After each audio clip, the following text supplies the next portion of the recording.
Uncovering history, protecting identity.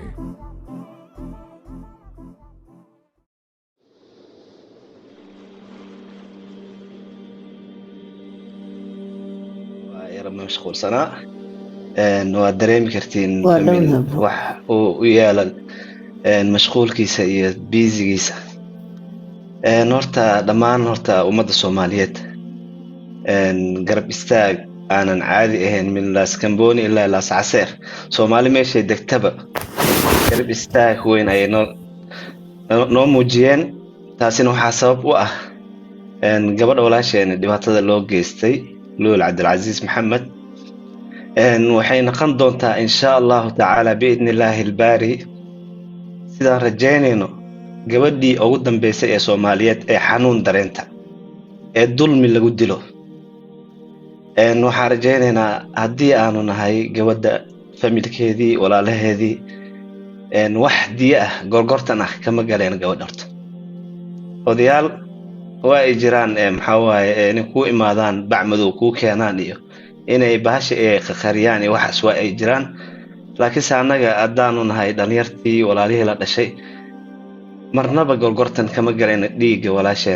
walaasheena anaga qabiil nagama dilin waxa naga dilay shakhsi ayaa dilay shakhsi ayaa dhibaatadaas u geystay shakhsigan ku aaminay shalay mas'uuliyaddeeda aan ku aaminay naga soo doontay sidii sharafta lahayd oo wanaaga ah aan ku siinay shakhsigaas ayaa maxaa waaye wax ku naqday dagar qabe ee ma aatay dulmiyay walaasheen Luul Cabdilcasiis Maxamed anaga markaa siinayna shalay kaligiisa ma socon shakhsiga dad culimo ah ayuu ka socday walaalkiisa waa nin la yaqaan Sheekh Xasan Macalin Daawud ayaa la yiraahdaa Sheekh Xasan Macalin Daawud ayaa ka soo doonay familka markaa siinayna gabadha anaga markaa siinayna iskama siinin waxaan ku siinay sheekhaas ayaan ixtiraamnay dad culimo hadii ku imaado waa inaa ixtiraamtaa culimada markay ku imaado gurigaaga ku imaado waa inaa ixtiraamtaa ixtiraam iyo wanaag iyo sharaf ayaan ku siinay shalay anaga maanta baraha bulshada markaa aragtid waxyaalaha qaar aniga waa la yaabaa dad ayaa soo furtay meelo inay ku doodayaan qabiil inuu wax ka dilay dad ayaa jira wax ku raadsanaya magaceeni iyo sumcadeeni anaga haddaanu nahay walaalihii iyo familkii haddii aanu nahay waanu ka soo horjeednaa qabiil in la dulmiyo qabiil walaalaheena ah in la dulmiyo waa ka soo horjeednaa ninkii waxa geystay ummadaas dhan waa u siman tahay cadaaladda qabiil ma dulmin walaasheen ninkii walaasheen uurka u lahayd 6 bilood caloosha ugu siday ee ku dilay cunugiisa caloosheeda ku dilay iyadana gubay kaasi hooyadiis moo badbaadina ilaahay idinku dhaariyay hooyadiisu dilaa ninkii gadaashiisa marayna waa u dilaya nin damiir laawa ah aan ku aaminay wanaag iyo sharaf iyo ixtiraam aan ku siinay ayaa dilay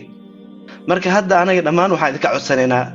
walaalaha baraha bulshada ku jira dhammaan waxaan idinka codsanaynaa si sharaf leh oo wanaagsan in aan lagu xadgudbin walaalaha iyo familkii ka soo jeeda in lagu xadgudbin sidii tiirka loo geyn lahaa xanuunkeeda dhamisay oo u dhadhamin lahaa ayaan codsanaynaa garab nagu siiya meel walba geeya waxaad dhahdaan cadaaladda waxa waaye Luul Cabdilcasiis Maxamed intay Nigeerka ku jirto waxay sugaysaa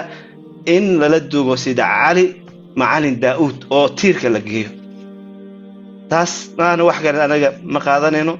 go'aan ku wada qaadanay dhammaan familka go'aan waa wada qaadanay wax diya ahna kama qaadanayno haddii 100 nin diyadoodana loo keeno hataa ma qaadanayno 100 nin diyadooda haddii loo keeno ma qaadanayno waxa ku go'anaa cadaaladda iyo kitaabka ninkii nin dilo waa in la dilaa ninkii nin gubo ninkii nin dilo waa la dilaa gabar waaye iyo wiil waaye ma naqaan anaga hadduu walaalkayga wax uu dilo aniga lambar 1 ka soo qabanaya geynaya haddii gadaasheeda marsado walaalkay maanta hadduu wax dilo gadaashay amarsado beritool anu idilaya laakiinse anigana ma artay janna ima gelinaya ninka walaalkay hadduu khalad galo qaladkiisa waa in lagu qaadaa marka taas ayaan uga bixiyaa walaashay dhammaantiin waa idin mahadcelinaya waxaan leeyahay waa mahadsantihiin madaxa inoo saarantihiin marnaba idama ilaaweyno ma ilaaweyno maxaa waaye wanaaga noo qabateen iyo garab istaaga noo qabateen sidoo kale meeshan waxa ka raali gelinaya dhammaan dumarka Soomaaliyeed naga raali naqda dumaroo naga raali naqda haddii aan nahay ragga Soomaaliyeed xaqeeni waajibaadkeena waa gabnay nin waxaa nagu jiro ninkan camal hadda waxa geystay dhagar qabaas camal aan nagu jiro waxaan idin leenahay naga raali naqda hooyooyinkeena ayaa tihiin walaalaheen ayaa tihiin waan idin jecelnahay xanuunku waa idin la qaybsanaynaa haddii aan nahay familka anaga kaligeena ma dareemeen xanuunka kaligeena ma dareemeen waxa dareemay waa dareemi kartiin waxa dareemay xanuunka hooyooyinka Soomaaliyeed ayaa dareemay xanuunka ma aha kaligeena ma dareemeen qalbigeena waa dareemeynaa laakiinse waxa ka xanuun badan hooyooyinka Soomaaliyeed waxay dareemayaan familka waxay dareemayaan hooyooyinka Soomaaliyeed iyo hablaha Soomaaliyeed bari guursan rabo walwalka iyo mashaakilka ay dareemayaan qofkay guursanayaan walwala ku awaran hooyooyinka Soomaaliyeed maanta gabdhaha Soomaaliyeed walwala ku awaran waxay leeyihiin ninka guursanaysid kii bari ku dili doona miya kii bari saan ku gali doona miya kii bari ku gowrici doona miya uu leeyahay qof walba waxaan idin leenahay naga raali naqda hadduu rag lamood wax idin oo sameeyay dhibaatadan naga raali naqda aan idin leenahay waa idin jecelnahay walaalaheen ayaa tihiin waana la dhalateen dad waxaa jira baraha bulshada inay soo furtaan labadan bari Morocco ku jiro war gabdhaheen wax ka sharaf badan ma lahan gabdhaha Soomaaliyeed cid gaaraysa ma lahan gabdhaha Soomaaliyeed wanaag wax waliba hooyanimo dhan waliba cid gaaraysa ma lahan naga raali naqda aan idin leeyahay mana sii hadli kari waxaan idin leeyahay waa idin mahad celinahay dhammaantiin